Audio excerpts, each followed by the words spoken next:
Ukraine live updates. Russia begins invasion from land and sea. Several Ukrainian cities were under attack on Thursday morning. President Biden condemned President Vladimir Putin's actions, saying he would speak to the American people on Thursday. Moscow. President Vladimir V. Putin of Russia declared the start of a special military operation in Ukraine on Thursday, after months of speculation about Russia's intentions as it massed tens of thousands of troops on Ukraine's border.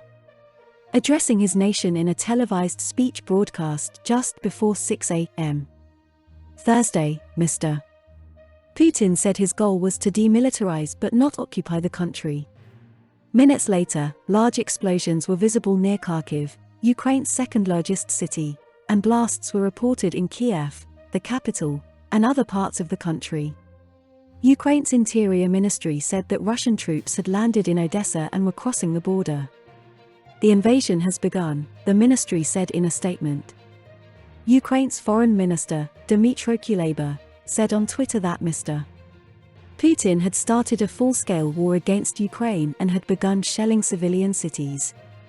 "This is a war of aggression," he wrote on Twitter. "Ukraine will defend itself and win. The world must act and stop Putin. It is time to act immediately." Evoking the NATO bombing of Yugoslavia in 1999 and the American invasion of Iraq in 2003, Mr. Putin cast his action as a long-overdue strike against an American-led world order that he described as an empire of lies. Even as he spoke, the United Nations Security Council held an emergency meeting imploring him not to invade. Mr. Putin said he was acting after receiving a plea for assistance from the leaders of the Russian-backed separatist territories formed in eastern Ukraine in 2014, a move that Western officials had predicted as a possible pretext for an invasion. Mr. Putin also described the operation as a response to a question of life or death that he said Russia was facing as a result of the eastward expansion of the NATO alliance, which Ukraine has aspired to join. "This is that red line that I talked about multiple times," Mr. Putin said. "They have crossed it. The operation's goal," Mr. Putin said, was to defend people who for 8 years are suffering persecution and genocide by the Kyiv regime, citing the false accusation that Ukrainian forces had been carrying out ethnic cleansing in separatist regions of eastern Ukraine.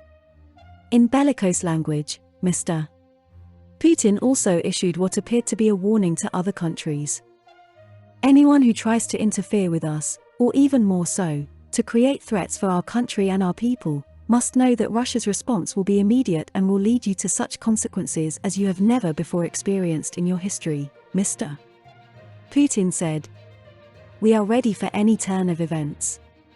In a statement, President Biden placed responsibility for the conflict squarely on Mr. Putin's shoulders. President Putin has chosen a premeditated war that will bring a catastrophic loss of life and human suffering, Mr. Biden said.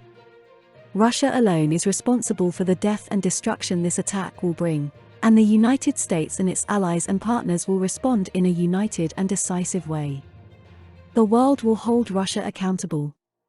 He added that he would address the American people on Thursday about further consequences the United States and its allies would impose on Russia.